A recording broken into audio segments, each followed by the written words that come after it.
ഇന്നത്തെ വളരെ പ്രധാനപ്പെട്ട ഇൻട്രസ്റ്റിംഗ് ആയിട്ടുള്ള ഒരു ടോപ്പിക്കാണ് മുടി കൊഴിച്ചിൽ. പുരുഷന്മാരിലും സ്ത്രീകളിലും ഒരുപോലെ കഷ്ടപ്പെടുന്ന ഒരു പ്രശ്നമാണ് മുടി കൊഴിച്ചിൽ.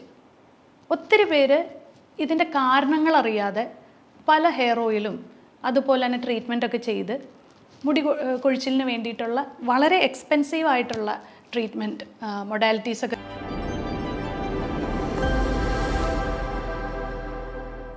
എല്ലാവർക്കും നമസ്കാരം. ഇന്നത്തെ വളരെ പ്രധാനപ്പെട്ട ഇൻട്രസ്റ്റിംഗ് ആയിട്ടുള്ള ഒരു ടോപ്പിക്കാണ് മുടി കൊഴിച്ചിൽ.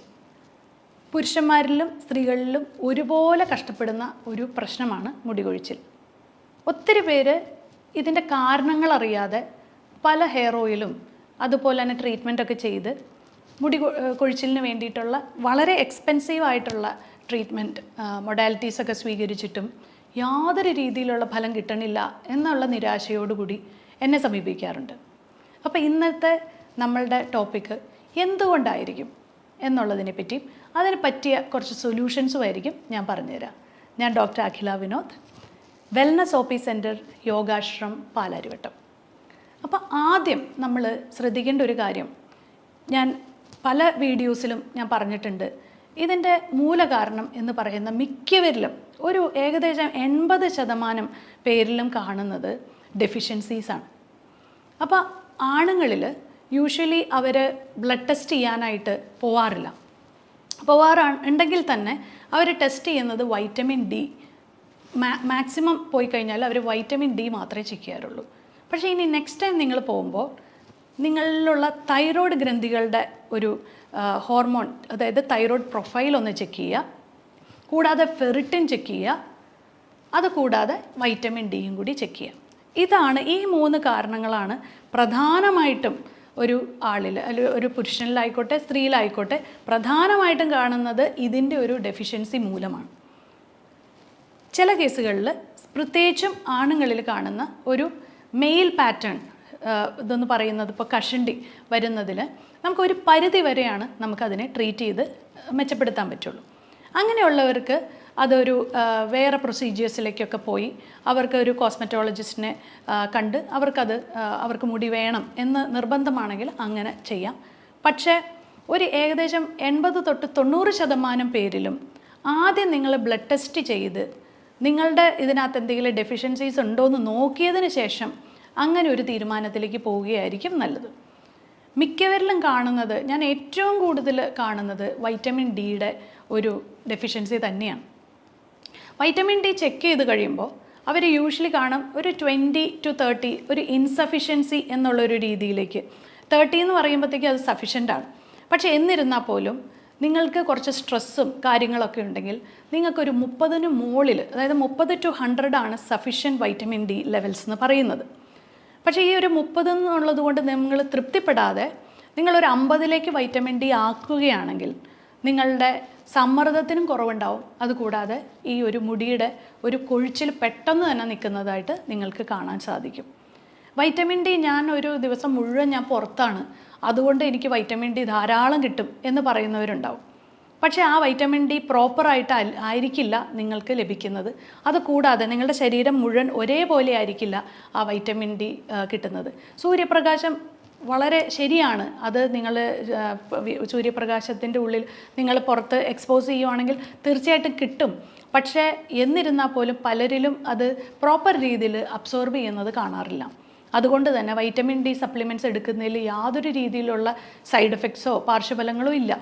അത് നിങ്ങൾക്ക് ഡെഫിഷ്യൻ്റ് ആണെങ്കിൽ അത് ആഡ് ചെയ്താൽ മാത്രമേ നിങ്ങളുടെ പല സിംറ്റംസും നിങ്ങൾക്ക് മാറ്റാൻ സാധിക്കുള്ളൂ. വൈറ്റമിൻ ഡിയെ പറ്റി പറഞ്ഞ് നമ്മൾക്ക് ഈ വീഡിയോ നീട്ടിക്കൊണ്ടുപോകേണ്ടതില്ല. അതുകൊണ്ട് നമ്മൾ അടുത്ത ഒരു വൈറ്റമിൻ്റെ ഇത് പറയുവാണെങ്കിൽ നമ്മൾക്ക് ഡെയിലി വൈറ്റമിൻസ്, അതായത് ഒത്തിരി വൈറ്റമിൻസ് നമ്മൾ A, അതുപോലെ തന്നെ B12, ഇങ്ങനെ ഇതൊക്കെ വൈറ്റമിൻ C, D ഇതൊക്കെ നമുക്ക് ആവശ്യമാണ്. അപ്പോൾ ഇതൊക്കെ നിങ്ങൾക്ക് നല്ല രീതിയിൽ, അതായത് നിങ്ങളുടെ ഒരു ഡെയിലി ലൈഫ്, പ്രത്യേകിച്ചും പുറത്ത് വർക്ക് ചെയ്യുന്നവർ, അല്ലെങ്കിൽ നിങ്ങളൊരു സെയിൽസിൽ വർക്ക് ചെയ്യുന്ന ഒരാളാണെങ്കിലോ, അല്ലെങ്കിൽ നിങ്ങൾക്ക് പ്രോപ്പറായിട്ട് നിങ്ങളെ നന്നായിട്ട് ഡയറ്റിലൂടെ നിങ്ങൾക്ക് ടേക്ക് കെയർ ചെയ്യാൻ പറ്റുന്നില്ലെങ്കിൽ അവർക്കൊരു ഡെയിലി മൾട്ടി വൈറ്റമിൻ ടാബ്ലറ്റ് കഴിക്കുന്നത് നല്ലതായിരിക്കും. അത് ലേഡീസിലായിക്കോട്ടെ ജെൻസിലായിക്കോട്ടെ, നിങ്ങളൊരു ഡെയിലി വൈറ്റമിൻ ടാബ്ലറ്റ് കഴിയുമ്പോൾ നിങ്ങളുടെ ഒത്തിരി ഡെഫിഷ്യൻസീസ് അതിൽ നിന്ന് റെക്ടിഫൈ ആവും. അപ്പോൾ നമ്മൾ 2 കാര്യങ്ങൾ പറഞ്ഞു. ഒന്ന് വൈറ്റമിൻ ഡിയുടെ ഒരു കാര്യം പറഞ്ഞു, മൾട്ടി വൈറ്റമിനെ പറ്റി പറഞ്ഞു. പിന്നെ ഉള്ളൊരു കാര്യം എന്നാൽ ഫെറിറ്റിനാണ്. ഫെറിറ്റിൻ എന്ന് പറഞ്ഞാൽ സ്റ്റോർഡ് അയൺ ആണ്.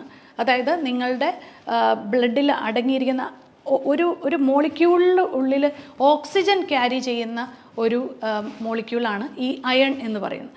ആ അയൺ നിങ്ങളുടെ സ്റ്റോർഡ് ഫോമിൽ കാണുന്നതിനെയാണ് ഫെറിറ്റിൻ എന്ന് പറയുന്നത്. അപ്പോൾ ഈ ഓക്സിജൻ്റെ ആ ഒരു ഇത് നമ്മളുടെ എക്സ്ട്രിമിറ്റീസിലേക്ക്, അതായത് നമ്മുടെ തലയിലേക്കൊക്കെ ഉള്ള ആ ഒരു ഓക്സിജൻ ക്യാരിങ് മോളിക്യൂളിൻ്റെ ആ ഒരു അഭാവം ഫസ്റ്റ് നമുക്ക് അറിയുന്നത് നമ്മുടെ മുടി കൊഴിച്ചിലാണ്. അപ്പോൾ ഫെറിറ്റിൻ്റെ ലെവൽ കുറയുമ്പോൾ പെട്ടെന്ന് നമ്മൾക്ക് അത് എക്സ്ട്രിമിറ്റീസിലേക്കൊക്കെ ബാധിച്ചതിന് ശേഷമാണ് ഫെറിറ്റിൻ്റെ അഭാവം മറ്റുള്ള ശരീരഭാഗങ്ങളിലേക്ക് അഫക്റ്റ് ചെയ്യുക. അപ്പോൾ ആ വ്യക്തികളിൽ പ്രത്യേകിച്ച് സ്ത്രീകളിലാണ് ഫെറിറ്റിൻ്റെ ലെവല് കുറഞ്ഞു കാണാറ്. കാരണം അവർക്ക് മെൻസ്ട്രുവേഷൻ ഉള്ളതുകൊണ്ട്, അവർക്ക് പീരീഡ്സ് ഉള്ളതുകൊണ്ട് തന്നെ അവരുടെ ബ്ലഡ് ലോസ് സംഭവിക്കുന്നു. അതുകൊണ്ട് ഫെറിറ്റിൻ്റെ അളവ് വീണ്ടും കുറയുന്നു. പുരുഷന്മാരിൽ അത് കാണാറില്ല എന്ന് പറഞ്ഞാൽ പോലും ഒത്തിരി പേര് ഫെറിറ്റിൻ അതുകൊണ്ട് ചെക്ക് ചെയ്യാറില്ല. പക്ഷേ ചെക്ക് ചെയ്ത് കഴിയുമ്പോൾ ഫെറിറ്റിൻ്റെ അളവ് കുറവാണെങ്കിൽ നിങ്ങൾ അയൺ സപ്ലിമെൻറ്റ്സ് എടുത്തേ മതിയാവും. സ്ത്രീകളിൽ ഈ പറഞ്ഞ പോലെ പീരീഡ്സിൻ്റെ ആ ഫ്ലോ കൂടുതലായിട്ടുള്ളവരാണെങ്കിൽ നിങ്ങൾ ഹീമോഗ്ലോബിൻ്റെ കൂടെ തന്നെ ഫെറിറ്റിനും കൂടി ചെക്ക് ചെയ്യുക. അപ്പോൾ നിങ്ങൾക്ക് ഫെറിറ്റിൻ വളരെ ലോ ആണെങ്കിൽ നിങ്ങൾ ഫെറിറ്റിൻ ഇപ്പോൾ സപ്ലിമെൻറ്റ്സ് മാത്രമല്ല, ഞാൻ അതിൻ്റെ കുറച്ച് ഒരു ഫുഡിലൂടെ നമുക്കതെങ്ങനെ മാറ്റിയെടുക്കാം. വൈറ്റമിൻ ഡി എപ്പോഴും സപ്ലിമെൻ്റാണ് ഞാൻ കൂടുതൽ സജസ്റ്റ് ചെയ്യാറ്. അതേസമയം നമുക്ക് അയൺ നമുക്ക് നന്നായിട്ട് കിട്ടാനായിട്ട് ബീട്രൂട്ട് പോലത്തെ വെജിറ്റബിൾസ്, അതുപോലെ തന്നെ പോമഗ്രാനൈറ്റ്. ഈ പോമഗ്രാനൈറ്റൊക്കെ ശരിക്കും പറഞ്ഞാൽ മാതള നാരങ്ങയൊക്കെ നിങ്ങൾ ഈ ജ്യൂസ് അടിച്ച് കുടിക്കാതെ 2 മാതള നാരങ്ങ അങ്ങനെ തന്നെ കഴിക്കുന്നതാണ് ഞാൻ കൂടുതലും പ്രിഫർ ചെയ്യുന്നത്. കാരണം ഇത് ജ്യൂസ് അടിച്ച് കഴിയുമ്പോഴത്തേക്ക് അതിൻ്റെ ഒത്തിരി പോഷകങ്ങൾ നഷ്ടപ്പെടുന്നുണ്ട്. അതുകൊണ്ട് നിങ്ങൾ മാതള നാരങ്ങ, ബീട്രൂട്ട്, ചീര ഇങ്ങനത്തെ സാധനങ്ങളൊക്കെ നിങ്ങളുടെ ഡെയിലി ഡയറ്റിലേക്ക് ഉൾപ്പെടുത്തുക. പിന്നെ കുറേ ടീനേജേഴ്സ് കംപ്ലൈൻറ്റ് ചെയ്യുന്നത് അവർക്കുള്ള മുടി കൊഴിച്ചിൽ. മിക്ക കുട്ടികളിലും നമ്മൾ കാണുന്ന PCOD പോലത്തെ പ്രശ്നങ്ങളാണ് ടീനേജേഴ്സിൽ കാണുന്നത്. കൂടാതെ തന്നെ ഒരു 20s കഴിഞ്ഞ് ടീനേജ് അത് കഴിഞ്ഞിട്ടുള്ള ഒരു പ്രായത്തിലുള്ള പെൺകുട്ടികൾക്ക് കാണുന്ന തൈറോയിഡിൻ്റെ വ്യതിയാനങ്ങളാണ്.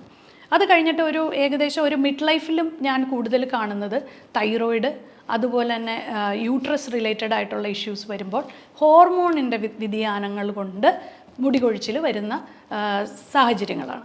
അപ്പോൾ ഈ ഒരു സാഹചര്യങ്ങളിൽ ഒരു ലേഡി ആണെങ്കിൽ നിങ്ങൾക്ക് തൈറോയിഡ് പ്രൊഫൈൽ ചെക്ക് ചെയ്യാം.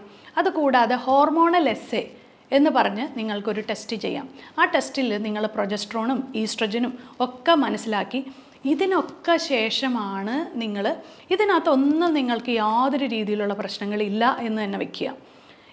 നമ്മളപ്പോൾ വൈറ്റമിൻസ് ചെക്ക് ചെയ്തു, അതുപോലെ തന്നെ വൈറ്റമിൻസും മിനറൽസും ഒക്കെ ചെക്ക് ചെയ്തു, നമ്മൾ നല്ല രീതിയിലുള്ള ആഹാരം കഴിച്ചു, ഹോർമോൺസ് ചെക്ക് ചെയ്തു, എന്നിട്ടും നിങ്ങൾക്ക് യാതൊരു രീതിയിലുള്ള വ്യത്യാസങ്ങളില്ലെങ്കിൽ ഡെഫിനറ്റ്ലി ഏറ്റവും അവസാനം കൺക്ലൂഡ് ചെയ്യേണ്ടത് എന്താണ്? സ്ട്രെസ്. നിങ്ങളുടെ സമ്മർദ്ദമാണ് അതിന് ഏറ്റവും പ്രധാനപ്പെട്ട കാരണം. അപ്പോൾ ഈ സമ്മർദ്ദം എങ്ങനെ കുറയ്ക്കാം? നിങ്ങളൊരു ഫിസിക്കൽ ആക്ടിവിറ്റീസ് എന്തെങ്കിലും ഒരു ജിമ്മിൽ ചേരുകയോ യോഗ ചെയ്യുകയോ അങ്ങനെ എന്തെങ്കിലും ഒരു ആക്ടിവിറ്റി, സ്വിമ്മിങ്, അതുപോലെയുള്ള വാക്കിംഗ്, ജോഗിങ്, ഇങ്ങനെയുള്ള ഏതെങ്കിലും ഒരു ഫിസിക്കൽ ആക്ടിവിറ്റിയിൽ ഏർപ്പെട്ട് നിങ്ങൾ നന്നായിട്ടൊരു വേർത്ത് നിങ്ങളുടെ ശരീരത്തിലുള്ള എല്ലാ ടോക്സിൻസ് എല്ലാം എലിമിനേറ്റ് ചെയ്ത് നിങ്ങളുടെ സമ്മർദ്ദത്തിന്, അതായത് നിങ്ങളുടെ മെൻ്റൽ ടെൻഷൻസും ഇപ്പം ഞാൻ പറഞ്ഞ ഫിസിക്കൽ ആക്ടിവിറ്റീസാണ്. അപ്പോൾ ഇത് തമ്മിൽ എന്താണ് ബന്ധം? എന്താണ് ഡോക്ടർ അതുകൊണ്ട് ഉദ്ദേശിക്കുന്നതെന്ന് വെച്ചാൽ, ശരിക്കും നമുക്ക് എന്ത് മൈൻഡ് ടെൻഷൻസ് വരുന്നത് മിക്കപ്പോഴും ആൾക്കാരിൽ കാണുന്നത് വർക്ക് റിലേറ്റഡ് ആയിട്ടുള്ള ടെൻഷൻസാണ്. ആ വർക്ക് റിലേറ്റഡ് ആയിട്ടുള്ള ടെൻഷൻസ് നിങ്ങൾ വൈകുന്നേരം പലരും പറയുന്ന കേൾക്കാറുണ്ട്, ഞാനൊരു ബാഡ്മിൻ്റൺ ഒക്കെ കളിച്ച് തിരിച്ച് ഫുട്ബോളൊക്കെ കളിച്ച് വീട്ടിലേക്ക് വരുമ്പോഴത്തേക്ക് പിന്നെ ഞാൻ ഓക്കെയാണ് എന്ന് പറയും, അല്ലേ? അതുപോലെ തന്നെ ഞാനൊന്ന് ഓടിക്കഴിഞ്ഞ് തിരിച്ചു വരുമ്പോഴത്തേക്ക് എനിക്ക് ഓക്കെയാണ്. അതുപോലെ തന്നെ ലേഡീസ് പറയും, ഞാനൊരു സുംബ ക്ലാസ്സിലും അതുപോലെ തന്നെ ജിമ്മിലൊക്കെ പോയി വൈകുന്നേരം വർക്കൗട്ട് കഴിഞ്ഞ് വീട്ടിലെത്തി കഴിയുമ്പോൾ പിന്നെ ഞാൻ ഫ്രീ ആണ്, പിന്നെ എൻ്റെ മനസ്സിൽ ഒരു ടെൻഷൻസും ഇല്ല എന്ന് പറയും. അപ്പോൾ നിങ്ങൾക്ക് അതുപോലത്തെ ഒരു IT ഫീൽഡിലോ അല്ലെങ്കിൽ ഒരു ബാങ്ക് എംപ്ലോയി ആണ് നിങ്ങളെങ്കിൽ നിങ്ങളുടെ മാനസികമായിട്ടുള്ള ആ സമ്മർദ്ദങ്ങളെ മാറ്റി രാത്രി കിടന്നുറങ്ങുക എന്നുള്ളത് ഒരു പ്രധാനപ്പെട്ട ഒരു ടാസ്ക് തന്നെയാണ്. അപ്പോൾ നിങ്ങൾ അതിന് വേണ്ടിയിട്ട് നാളെ ആവാമെന്ന് വിചാരിച്ച് കാത്തിരിക്കാതെ എത്രയും പെട്ടെന്ന് ഒരു ഫിസിക്കൽ ആക്ടിവിറ്റിയിൽ ഏർപ്പെടുക. യോഗ എന്തുകൊണ്ടാണ് ഏറ്റവും ഫലപ്രദം സ്ട്രെസ്സ് കുറയ്ക്കാൻ എന്ന് വെച്ചാൽ അതിൻ്റെ ബ്രീതിങ് എക്സസൈസാണ്. അപ്പോൾ എപ്പോഴും സ്ട്രെസ്സുള്ളൊരു വ്യക്തിയിൽ അവർ ഭയങ്കര എപ്പോഴും ഒരു ആക്റ്റീവായിരിക്കും. ഇൻ ദ സെൻസ് അവരെന്തുകൊണ്ടാണ് ആക്റ്റീവ് എന്ന് പറഞ്ഞാൽ മെൻ്റലി ആക്റ്റീവായിരിക്കും. തോട്ട്സ് ഇങ്ങനെ വന്നുകൊണ്ടിരിക്കും. അവർക്ക് കൺട്രോൾ ചെയ്യാൻ പറ്റാത്ത തോട്ട്സ് ആയിരിക്കും അവർക്ക് വരിക. അപ്പോൾ നമ്മൾ പ്രാണായാമ ബ്രീതിങ് എക്സസൈസ് ചെയ്യുമ്പോഴത്തേക്കും നമ്മുടെ ബ്രെയിൻ സെൽസ് കാമാവുകയും അവരുടെ തോട്ട്സിൻ്റെ നമ്പർ കുറയുകയും ചെയ്യും. പിന്നെ റിലാക്സേഷൻ ടെക്നിക്ക് അങ്ങനെയുള്ള കുറേ കാര്യങ്ങളുണ്ട് യോഗയിൽ. അല്ലാതെ നമ്മൾ യോഗ ആസനാസ് എന്നുള്ളത് സ്ട്രെച്ചസ് മാത്രമല്ല, ബ്രീതിങ് എക്സസൈസിന് ഒത്തിരി വണ്ടേഴ്സ് നമ്മളുടെ ലൈഫിൽ ചെയ്യാൻ പറ്റും. ഈ യോഗ ഒരു നേരം യോഗ ചെയ്യുക, ഒരു നേരം നിങ്ങൾ ഏതെങ്കിലും വാക്കിംഗ് അങ്ങനെയുള്ളത് രാവിലെ എണീറ്റ വഴി ഒന്ന് നടക്കാൻ പോവുകയോ ഓടാൻ പോവുകയോ ചെയ്യുക, അല്ലെങ്കിൽ യോഗ ചെയ്യുക. ഒരു സമയത്ത് ബ്രീതിങ് എക്സസൈസും നിങ്ങളുടേതായിട്ടുള്ള ഒരു മൈൻഡ്ഫുള്ളായിട്ട് നിങ്ങൾ ഉറങ്ങുന്നതിന് മുമ്പായിട്ടാണെങ്കിലും കുറച്ച് നേരം ഒന്ന് മെഡിറ്റേഷൻ ചെയ്യുക. ഇത്രയൊക്കെ ചെയ്തിട്ട് നിങ്ങൾ എന്ത് സംഭവങ്ങളാണെങ്കിലും, എന്ത് എക്സ്റ്റേണൽ ട്രീറ്റ്മെൻറ്റ്, അത് ഓയിലായിക്കോട്ടെ വേറെ ഏതെങ്കിലും ട്രീറ്റ്മെൻറ്റ് ആയിക്കോട്ടെ, എന്ത് ചെയ്താലും നിങ്ങൾക്ക് 100% ബെനിഫിഷ്യലായിരിക്കും. അപ്പം ഞാൻ ഈ പറഞ്ഞ ടിപ്സ് എല്ലാവരും ഓർക്കുമെന്ന് വിചാരിക്കുന്നു. ഇത് ഓൾറെഡി അറിയാവുന്നവർക്ക് വേണ്ടിയിട്ടല്ല, ഇതിനെപ്പറ്റി അവയർനെസ് ഇല്ലാത്തവർ ഇന്ന് തന്നെ പോയിട്ട് നിങ്ങളുടെ ബ്ലഡ് ടെസ്റ്റ് എല്ലാം ഒന്ന് ചെക്ക് ചെയ്ത് നോക്കൂ. ഞാൻ പറയുന്നത് ശരിയാണോ തെറ്റാണോ എന്ന് നിങ്ങൾക്ക് തന്നെ ചൂസ് ചെയ്ത് നോക്കാവുന്നതാണ്. അപ്പം ഞാൻ പറഞ്ഞ ടെസ്റ്റുകൾ ഏതൊക്കെയാണ്? വൈറ്റമിൻ ഡി, ഫെറിറ്റിൻ, അതുപോലെ തന്നെ തൈറോയിഡിൻ്റെ തൈറോയിഡ് പ്രൊഫൈലിൽ നിങ്ങൾ തന്നെ സെൽഫ് ടെസ്റ്റ് ചെയ്യണമെങ്കിൽ അല്ലെങ്കിൽ ഏതെങ്കിലും അടുത്തുള്ള ഡോക്ടേഴ്സിനെ കൊണ്ട് പ്രിസ്ക്രൈബ് ചെയ്ത് തൈറോയിഡ് പ്രൊഫൈൽ നോക്കുക. ഹോർമോണൽ എസ്സേ ലേഡീസിന് വേണ്ടിയിട്ട് ചെയ്യുക. ഇത്രയൊക്കെ കാര്യങ്ങൾ ചെയ്തു കഴിഞ്ഞാൽ നിങ്ങൾക്ക് മനസ്സിലാവും എവിടെയാണ് നിങ്ങളുടെ പ്രോബ്ലം. അപ്പം ഞാൻ മൂലകാരണവും അതിനുള്ള കുറച്ച് സൊല്യൂഷൻസും പറഞ്ഞു തന്നു എന്ന് വിശ്വസിക്കുന്നു. അപ്പോൾ വീണ്ടും ഇൻട്രസ്റ്റിങ്ങുമായിട്ടുള്ളൊരു ടോപ്പിക്കായി ഇനിയും കാണാം.